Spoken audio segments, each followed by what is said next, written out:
Dr. Jason, thank you so much for coming on the show. Thanks for having me.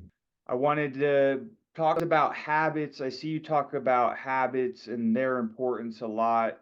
And basically, my question for you is how do you do actions that you don't want to do, even though your whole body's telling you not to do that?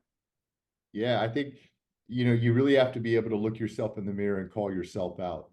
And once you realize that the source of most self-worth issues, self-confidence issues, self-esteem issues, and all of that parlays into health, right? Because that's your mental health, but the mental and the physical are like this, then you realize that a lot of it is from not keeping your word to yourself. And if you say you're going to do something and you don't do it, you got to put everything behind it to get it done. So we're all going to fail at that, right? There's always going to be things that we don't check off our list. But if you don't have the consistent habit of doing whatever it takes, you're going to develop self-worth, self-esteem issues, self-confidence issues. And again, that parlays into every other area of the body and health. What would you say your personal definition of health is? Oh man, I mean, I love the World Health Organization definition, which is an optimal state of physical, social, and emotional well-being, not merely the absence of symptoms. It's like a chiropractor wrote it, it's great. So, what are some daily habits or rituals that you do to contribute to your health and overall success and well-being? Well, I start my day early. The first thing I do is I win the day by waking up early. So it's going to be usually a 4 or 5 a.m. wake up. And, a lot of times I go to bed late because my wife likes to stay up later sometimes. And, it's like we want to be together. And many times I get home late. So I might go to bed at 11, like I did last night, 11:30, waking up at 4. And there's work that's got to be done. And once you get out of that habit of like, oh, I need to be so comfortable. I need to sleep. I mean, we all need sleep. We need rest. There's a time to rest. There's a time to work, right? There's a time to have fun. There's a time to be serious.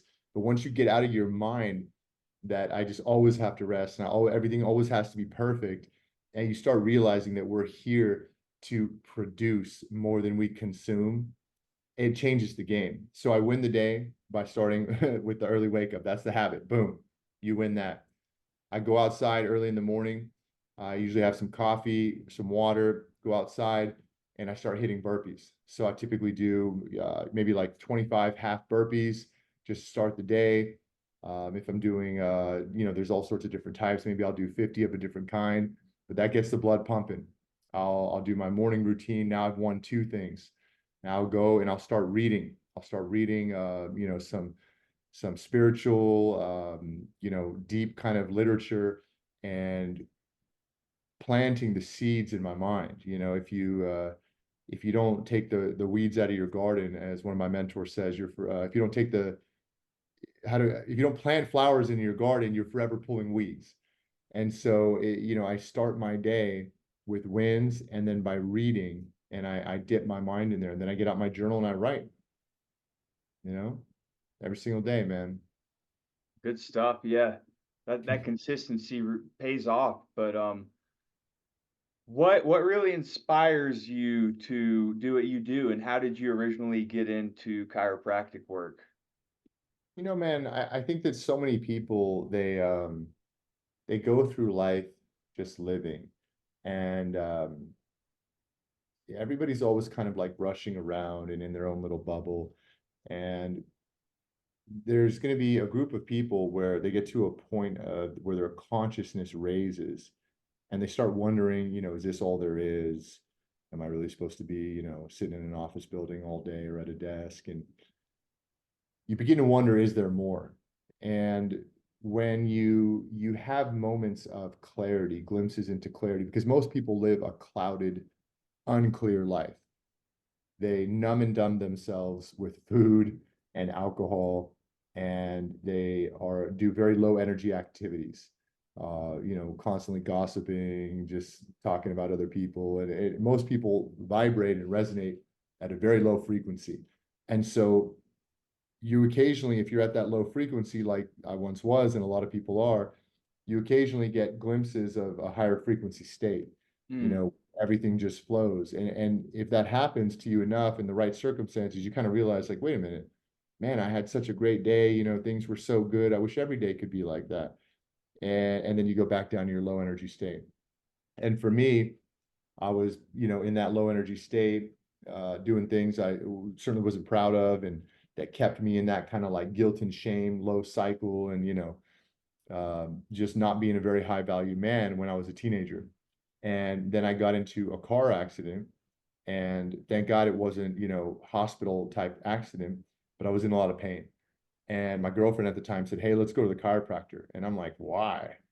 And she goes, "Trust me, let's go." And I go, "Okay." Like, right. If a woman tells you enough, you're gonna, okay, fine, let's do it. So we went, the doctor explained everything to me, said, "You're out of alignment. We took some pictures, your neck's out of alignment. We're gonna correct it." He adjusted me. I go, "Whoa, what was that?" He goes, "That's your spine moving." All of a sudden the room is lighter. I'm like, what's going on? I turn my neck. I go, "Oh my God, I can move my head more. This is crazy." He goes, "Yeah, it's good, right?" I go, "Yeah, it's amazing. Wow." And my neck pain starts dissipating over the next few weeks. But what I noticed, Brody, was that my focus in school, I was in college at 16, my focus started sharpening. I'm Hmm. going, "Oh, I can pay better attention. I have more energy. My neck pain is gone. And my allergies, I was breathing, but I always had a stuffy nose. I was breathing better." Go, "Man, this is wild. I think I want to be a chiropractor. I gotta share this with people. This is crazy." Go on that path, started the journey, and the rest is history. It seems like 9 times out of 10, somebody has a story. Of course, you have a story, but there's a lot of times a powerful story behind a powerful story. You know what I mean? You So know, thank you man, I for think that. Brody, like if anybody has a hard head, it's me, and there's just a lot of people out there. If you're watching this, you may be stubborn or just hard headed, and I did things the hard way. I had a kid first, then I got went to college, got a degree, then I got married, and if you listen to the signs that God, the universe, life gives you, and you pay attention, your path will reveal itself, but it will only reveal itself to you in proportion to the level of your internal clarity, which comes from your daily actions and habits. And most people walk around, as I said, clouded and unclear. They have no clarity. They're run by their emotions, and they just run with the ups and the downs of life instead of having a steady state driven from the inside. It works itself the opposite way that you would expect it to. In that notion, how do we stop like chasing things and start to you kind of already answered this, but how would you say we stop chasing things and let them come to us more naturally? Well, everybody wants to do that, right? So when the movie The Secret came out, which I know several people that were in that movie, and they're like, sit there and visualize this, and they're talking about mailbox money and all this stuff, and Yeah. people are going, I don't know why it's not working. I'm closing my eyes, I'm visualizing, I'm meditating, and the money's not coming in. And so it's great in concept, but I think what happens is there's this idea of letting go, and you have to let go and you have to let God. You have to put it in God's hands. But there's this story where it's like there was this guy hanging from a cliff, and it's a snowy cliff, and he's like God, please save me. And the guy's just hanging there, and he's dangling, and he hears God speak to him in the stillness of his soul, which is our intuition, which is God's voice. And he Hmm. says, "Let go and I'll catch you." And he's like holding on for dear life. He's like, "I can't let go, I'm gonna die." And it turns out that guy, he freezes to death. But he was only like 3 or 4 feet above the ground, Hmm. and there was snow below him that could have caught him. And so, everybody has this notion, this wanting to let go, but you have to let go. You have to have faith, and whether that's God or the universe, the universe, whatever you want to call it, Yeah. is up to you. But you have to take action, and that's the part that people miss. And Hmm. so you let go and just like, "Oh, I just need a day to myself. I just need a day off where I need to let go because I'm too stressed and I'm going to go to the spa or I'm going to go work out all day or whatever." But if Yeah. you're not doing your part, you're going to have internal anxiety and negativity, which then you're going to think, "Oh, I'm depressed, I'm anxious." No, that's your subconscious speaking to you. You need to get off your ass. You shouldn't be at the gym. You shouldn't be taking a day off. You should actually be working, doing something fruitful, and you should Mhm. earn that day off. Because then when Uh, you take it off, you're going to have a clear conscience. So your conscience is your guideline, but you can't truly let go when your conscience isn't clear. and that makes sense. So h- when you're clearly mission driven, um, what extent do you have to take it? Because we also have to listen to our body a little bit. We need the rest and the balance between the parasympathetic and sympathetic states. Um, how do you have you ever dealt with like bad burnout or how do you see burnout in your Sure. perspective? So yeah, as a chiropractor, I talk all the time about sympathetic, parasympathetic. Sympathetic is your fight or flight. Parasympathetic is your, cheers, rest and digest, feed and breed. And the thing is that people have it twisted because, okay, I need my sleep, I need my sleep. But yeah, we need sleep. But think about it. I was listening to someone the other day and they were saying, like, when in history has men ever slept comfortably for 8+ hours every single night? I mean, we had cots, we had cabins, we had freaking caves. We survived, we thrived. So, yes, it's good to sleep. Yes, there's research showing that we need sleep. Of course, I understand that. But what we really need more than we need sleep is to not overeat, to eat the right foods, to have a positive outlook on life, to fuel our body correctly, to be hydrated. Sleep is so important, yes. But, if you eat a bunch of junk food and drink a bunch of alcohol, you're going to need more sleep or feel like you need more sleep because your body's detoxifying all that crap. So when you actually track your macros, you work out regularly, you're mission driven, you're inspired from above, you don't actually need that much sleep. Is it important? Absolutely. Are there times where I sleep more? Of course, yeah. But in general, I try to keep it right and tight, lean and mean, man. I love it. When it comes to pressure that's associated with your profession or being a man in general, Yep. how do you deal with pressure in a healthy way?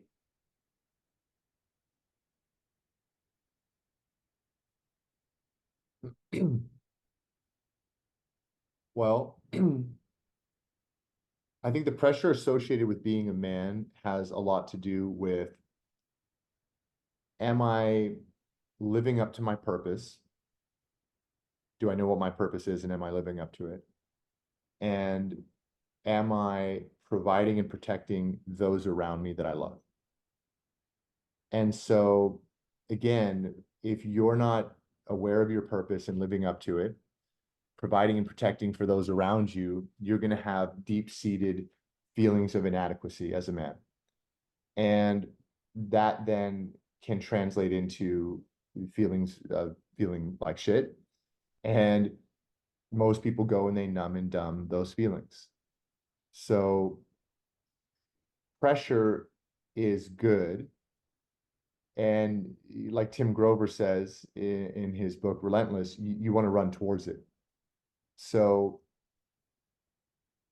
what most people call pressure is an imbalanced perspective, but true pressure, yes, you've either overcommitted yourself, you've overindulged or underrested or both. You're not giving yourself the capability to handle what's on your plate. It usually almost always comes from a lack of discipline. Hmm. And discipline is being a disciple to a higher purpose. And so it all centers on, how do you deal with pressure is your question. Well, I mean, did I unknowing or did I willingly put that pressure on myself? Right? Like, let's Right. say I decide to indulge in food, I decide to drink alcohol and indulge. And yeah, the next day you wake up late, you're stressed, you got to get to work, you got all this stuff on your plate. I mean, it's self-inflicted. And if you just stop self-inflicting and sabotaging yourself, and pressure, a lot of the pressure goes away. And when it comes to your practice, I wanted to ask you, what are some of your key principles or philosophies that guide your approach to your treatment and how you deal with patients and life in general? Sure, Brody. So the body can heal. We know the body can heal. It needs no help, but yet it needs no interference. And so, if you fall and you cut your hand open and you land and there's glass in your hand, well, if you don't take the glass out, you're probably going to get a gnarly infection and it could eventually lead to something such as gangrene and even an amputation. Mm-hmm. So you have to remove the interference. But similarly, if you do that and you let it go, you'll heal. If you fall and you scrape your hand and it's bloody, but there's no glass or dirt in it, or you wash the dirt off, your body will heal. So when I'm dealing with the spine, the body can heal, but my job as a chiropractor is to locate and correct areas of the spine that are out of alignment, which is what we do. I have a practice at My Rejuve on Instagram. We're here in Miami, 23rd floor. It's awesome. And we're serving Miami and people from all over the world with specific scientific chiropractic care. Um, but philosophies that govern me is the understanding that all processes take time, that the body can heal, and that one must be willing to give up what makes him sick before they heal, which I believe was perhaps Socrates that said that. Okay, and what about as far as the history of chiropractic work? I would love to know more about that and where it derives from and maybe even what the word chiropractic derives from, the root of word. Yeah. Chiropractic is I believe it has a Greek or a Latin origin. Means chiro means hand and practic means to do, so it means done by hand. Okay. And it was developed by a kind of, as they describe him, a kind of eccentric magnetic healer, D.D. Palmer. Hmm. And basically, the story is that he saw somebody, a janitor, he saw a bone out of alignment, he adjusted it, the guy got his hearing back. This was in 1895. I've had neurologists explain that it's plausible, but highly unlikely that this could happen. It's plausible. So nobody really knows if this is exactly true, but the story goes that he hung out a shingle. He said, "We cure deafness," which obviously is not the thing you want to do. And he had people come from miles around. And they came in and he was adjusting them, delivering these adjustments, which at the time were as specific and focused as he could. And nobody's hearing was cured. Nobody's deafness was cured, rather. Yeah. But people all of a sudden started feeling better, having less pain, having less headaches, so on and so forth. And therein chiropractic was born. And then it was developed. And then with the use of X-ray introduced and analyzing the spine and analyzing postures. And where it's landed today is that chiropractic biophysics, which is one of the techniques I practice, is the most researched technique in chiropractic. Over 300 papers published in peer-reviewed journals. They have plenty of papers published in top-tier Q1 medical journals. The only technique in chiropractic that does that. So when you're talking about chiropractic and how it's developed to where it is now, it's come a long way. Hmm. And we're very blessed to serve the largest complementary alternative medicine in the world. Wonderful. And when you crack the spine, what are like from a geeky perspective more, what are like the biomechanics associated with that? Or even from like a neurochemical level, what's going on there? Sure. So joints will fixate and get tight because of poor postures, gravity, and then the muscles will fixate them into place. There's three basic causes of misalignment: traumas, toxins, and emotional stress or autosuggestion. And most issues are physical in nature and then are compounded by either chemical or emotional stress. We are spiritual beings having a human experience, but we live in a very physical, gravity-based environment. So, we have to abide by the laws of physics. And when the spine is out of alignment, it creates altered nerve input into the brain called disafferentation, which you can think of like static on a radio, goes into the brain. It's essentially useless information. The brain functions. Most people think the brain tells the body what to do. The brain actually receives input and then outputs to the body. Sensory input leads the sensory output, motor output. So the body receives input, the spine is out of alignment, the joints are out of alignment. This activates the sympathetic nervous system, which is the fight or flight, which reduces, immune function and alters organ function, as well as causes muscle tightening, which can lead to tension, tightness, and pain. When we adjust the spine, We gap the joint. We take pressure off of either the nerve or the nerve endings.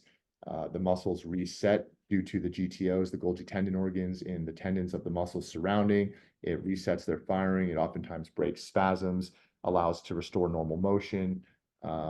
Connective tissue is allowed to go in there and reset down in a pattern that's conducive to movement rather than a haphazard pattern from trauma, oftentimes many years ago. We increase range of motion, we increase mobility. And when you have mobility and range of motion, you typically have less pain because there was two scientists, Melzack and Walls, that won the Nobel Prize for understanding that they basically developed the Melzack-Walls gating theory of pain, which says that motion blocks pain because it travels up the spinal cord faster than the pain signal. So if your spine is stuck and out of alignment, it's highly probable you have a degree of pain. When we restore motion through a specific scientific chiropractic adjustment, then you now move the joint moves and glides properly, and therefore you have now effectively evoked the pain gating theory, and there's no pain. So we restore movement, we restore alignment, we remove disafferentation, and the body then is in a more balanced state rather than a sympathetic prominent state because there's so much stress on the neuromusculoskeletal system.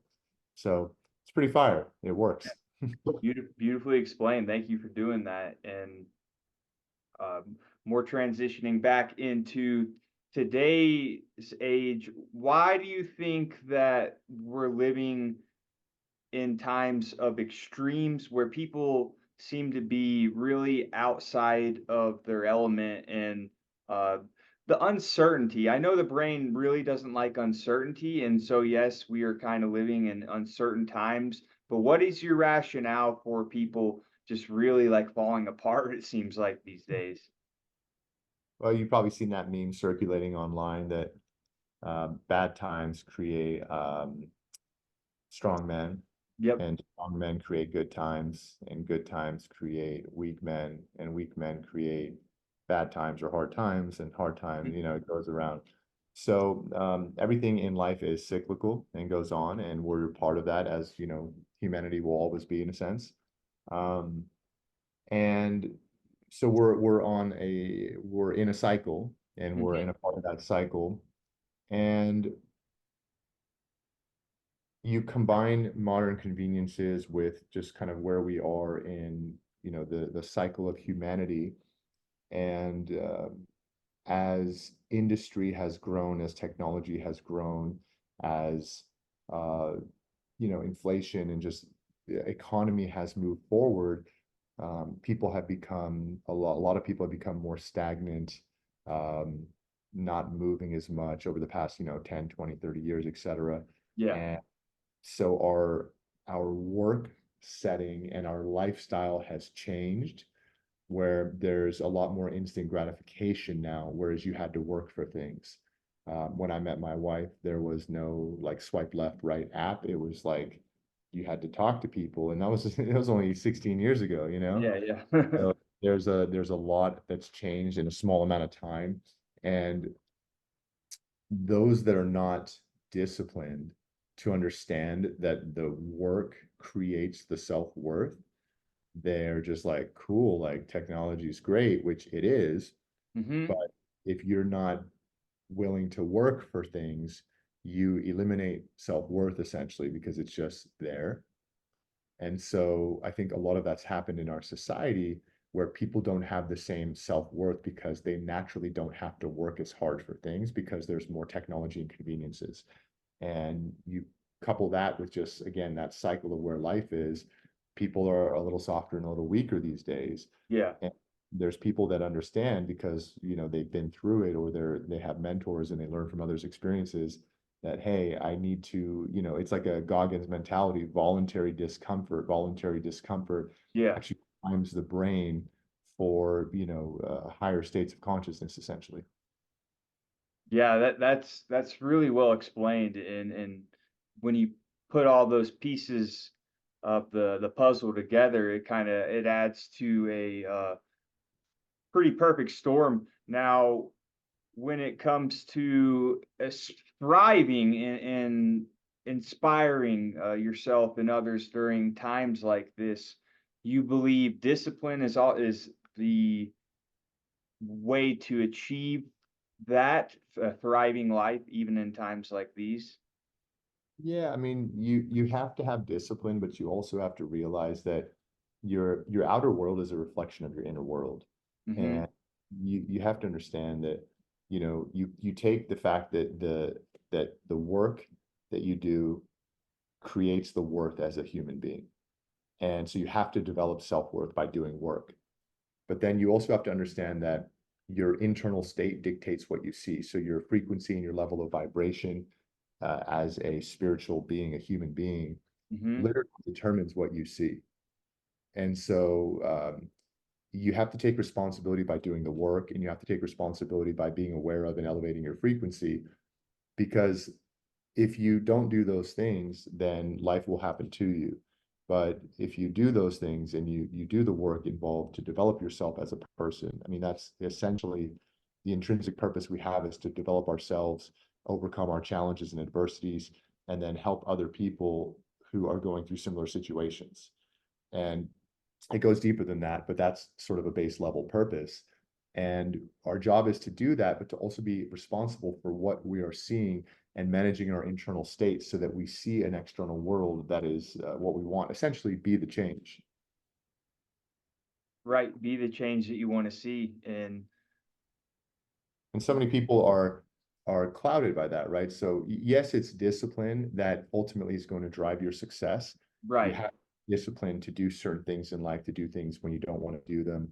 right. but but it's also taking responsibility for your state. And I think sometimes people, they go through life and they do like A, B, C, and D, and they're like, but I'm like a good person and I do this and I do that. Yeah. They trash their body, or Mhm. they to eat well 5 days a week, and on the weekend they trash their body with food and alcohol. And they're not taking responsibility because in their mind they're justifying, like, I'm a good person, like I go to work, and like I'm Right. a nice person, and like, Yeah. I have a cat or something. Like, and so they are, it doesn't mean they're a bad person, Right. but they're not living congruently. And when you don't live congruently, your conscious knows that you can fool everyone in the world except your conscious. Your Hmm. conscious knows that you're full of shit. And when that happens, you automatically trip yourself up and self-sabotage yourself, which is why no matter how successful you think you are, if you don't live truly in alignment with your higher self, it's just a matter of time before you trip yourself up.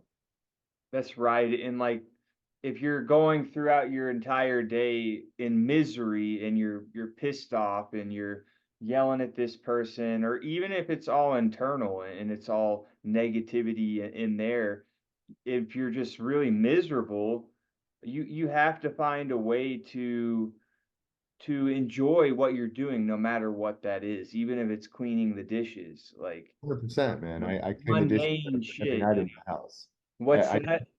I do the dishes every day in my house, and Mhm. you have to find a way. You have to understand that your frequency is what you frequently see. So if Yeah. you're sitting there and just like, man, I can't believe I'm doing the dishes. This sucks. It's like, whoa, how ungrateful is that? People want to journal. I've got my journals. I journal every day, and people want to write down like, oh, I'm so grateful for my cat and I love life. And it's like, show me with your actions. Show me with your mindset. I mean, we've all had bad days. We've all had problems. I've had days where I'm arguing with my wife. I had a car issue. I'm stuck in traffic. I'm late to work. Things are all going wrong, Yeah. right? And you have to, at that point, just be able to just go, oh my God, you know what? I have my legs working, and, I can walk. Wow. Like, whew, some people can't walk. And Mhm. let's say you're one of those people and you can't walk, and you're like, man, well, my legs don't work. Well, look, you have your eyes and you're watching this podcast, and Mhm. you got $1,000 phone right there. You know what I mean? This thing's like Yeah. a secret weapon. Yeah. And there's just always something to be grateful for. And if you can really source that deeply within you, I mean, there's nothing you can't turn around. That's true. And when it comes to patience, I'll be quite frank, patience is something that I sometimes struggle with. And so what advice would you give to someone who's working hard to achieve success for many years, but feel like there's still something in between, that maybe I need to feel successful within I first? had that for a long time. Yeah, I had that. I had massive patience issues. I love Jay-Z's line, I'm impatient and I hate waiting, you know? And, Yeah. I mean, it's just like, wow, he said it, you know? And Yeah. so the advice is that you're probably working really hard and very diligently. But if you don't have the correct blueprint, you won't get there, right? So where are you located right now? You're in Colorado, right? Colorado. Yep. Okay, I'm in Florida. I'm in Miami. So here, I'm going to give you a map of Miami. And let's just say you don't have your phone. Here's a map of Miami, and I want you to Yeah. drive down to your local store. How's that going to go? Not good. Not good, right? And if you gave me a No. map of Colorado and I try to get home, it doesn't make sense. So Yeah. a lot of times um, we're taking, let's say, maybe 70% of the right actions. Mm-hmm. Right? I got my podcast, I got this, I got that, I got this, I got that. But then you're consistently doing 30% wrong. Mm. It's analogous to that person who eats well all week, and on the Yeah. week they're like, whoo, whoo, let's go, donuts, let's get some beer. Mm. Like, and again, I was at one point that person, so I'm not mad at you. I'm not harping on you. Like, bro, we're all in this together. Yeah. But understand that I was in that place and I had to look at myself and I had to go, like, God, like, you look terrible, bro. Like, for everything you know, like, you should look better than that. And like, Right. I had to look at myself and go, man, like, okay, you've been a doctor for like 10 years and you don't have two nickels to rub together. Like, Jesus Christ, And you have to be able to look in the mirror and stop being, and I'm not saying this to you, I'm really saying this to myself. Yeah. Yeah. Stop being a baby. Just look at what it is and just admit it. Like, God, you know what? Yeah, I really suck when it comes to exercise. Or like, you know what? I really suck when it comes to money management or generating or whatever it is. And you Yeah. look yourself in the eye and you just see it for what it is. You can't improve it if you don't see it for what it is. And then you got to, the cheat sheet is you get a mentor, you get a coach who's been there before you, who's done it, and they show you the way. Mm-hmm. And there's an expression that I love, and it's like, somebody's not a mentor to you unless they tell you to do something. You don't really want to do it, but they have your best interests in mind. So you Mm-hmm. do it anyways. I love that. That's really fantastic advice because uh I do find myself like in the low frequency state of desire, but and I'm impatient. So like those Yeah. two things that I can look into the mirror or into this camera right now and say like, yes, I do struggle a little bit with patience. I do have some struggles around certain areas of my life, but like you're right, you have to really honestly sit down and really look into your eyes and And you have take to not take minimize. the ego eat out of Yeah, it. exactly. So what you do is you don't minimize it. And you see how you just I have a little struggle with patience. Now, I could be wrong. Maybe your struggle is not so little. Maybe Yeah. you're like, dude, I actually am the most impatient mofo I know. And I was like that for so many years. I mean, my family was like, man, Jason's so impatient. And it finally got to the point where I was like, like things sometimes take time, it's okay. Yeah, yeah, yeah. No, and you have to see it for what it is. But the desire is a dead giveaway. You're on a low vibration state. Because, like right now, for example, it's 2 o'clock. I haven't eaten for hours. I'm here with you. I'm talking. I'm fired up. I'm excited. I'm in flow state. So I'm Yeah. like, I don't desire anything. I'm just like, boom, I'm here. And the goal is to stay in flow state every day as much as possible. Because when you do get into that low frequency, you're like, I want a burger. Hmm. Like I want to feel full. I want to feel good. You Yeah. have to understand that that's a low frequency state. What can I do? You can either take away to elevate your state, right? We take away, success is a lot about subtraction. Let me not eat that thing that's going to lower my energy, right? Mm. Let me not engage in that activity. Or what can I do? Push-ups, workouts, like, go for a walk, have a cup of tea, a cup of espresso, whatever. I mean, have some water, elevate yourself, eat some fresh, clean, whole food. Get out your journal and write.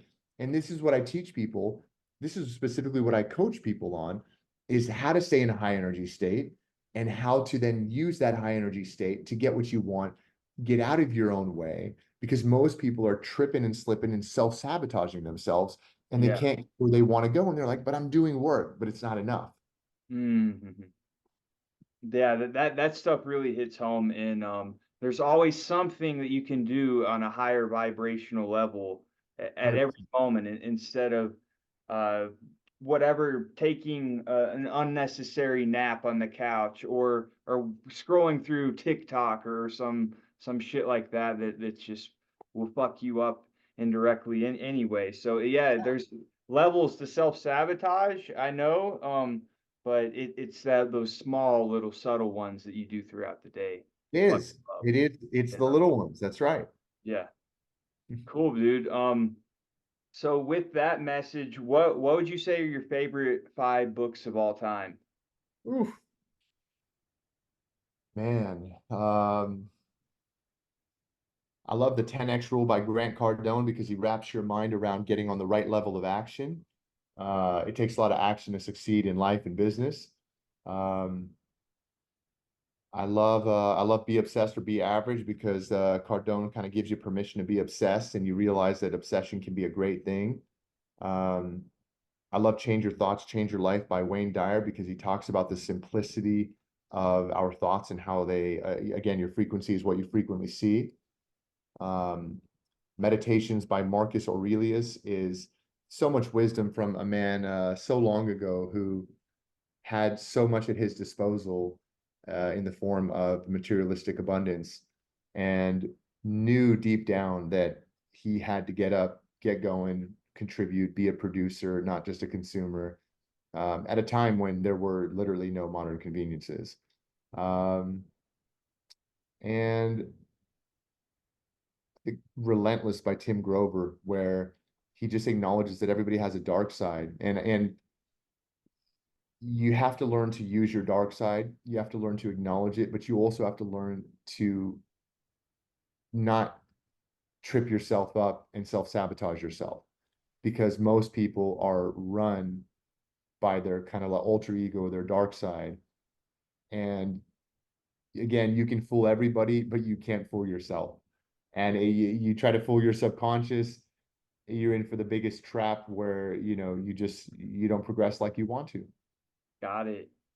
When it comes to the subconscious mind, what do you believe are your favorite methods to alter that state, other than I know a lot of people are a fan of affirmations, but I'm not. What is your stance and like your favorite ways to change yourself, you I'd know? say journaling.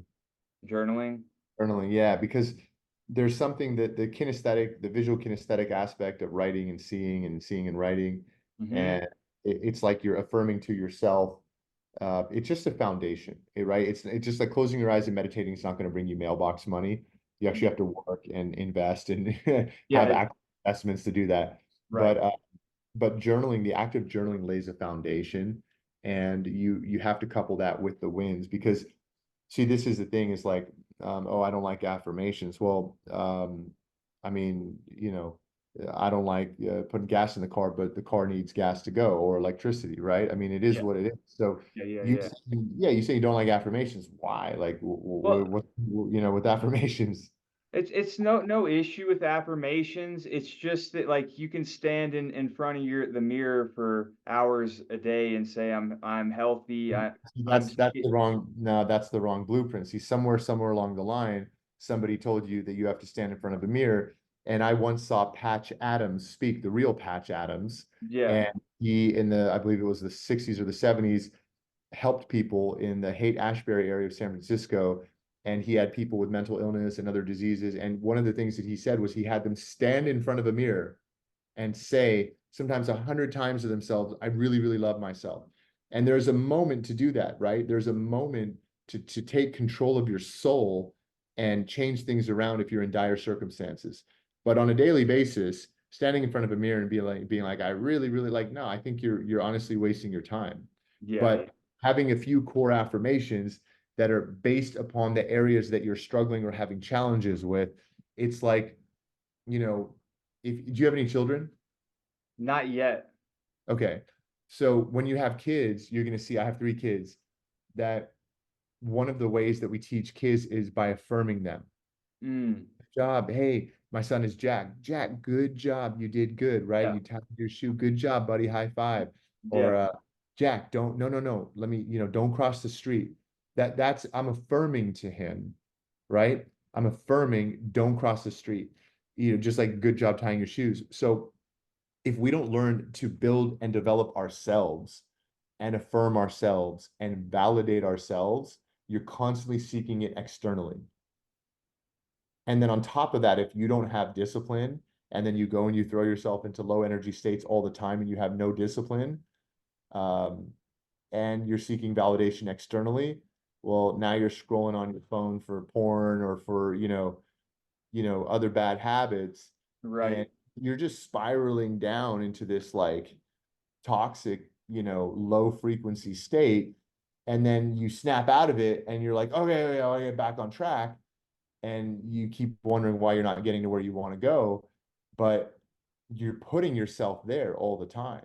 And it's from the refusal to acknowledge where you're really at, and to again there, get a mentor. And we've all been there. I mean, look, I still have mentors, people that I look to for yeah, advice, for help. I mean, it never stops, right? So it's not yeah, like, yeah, yeah, there's nothing wrong with having a mentor. I mean, I go to jujitsu, and I just graduated to a green belt, right? But it's been like over a year. I'm not in a rush. It is what it is. I would be a white belt for 5 years if I'm a white belt for 5 years. Okay, cool. I'm there to train. I'm not there to get the next belt, got When it. that's the ego.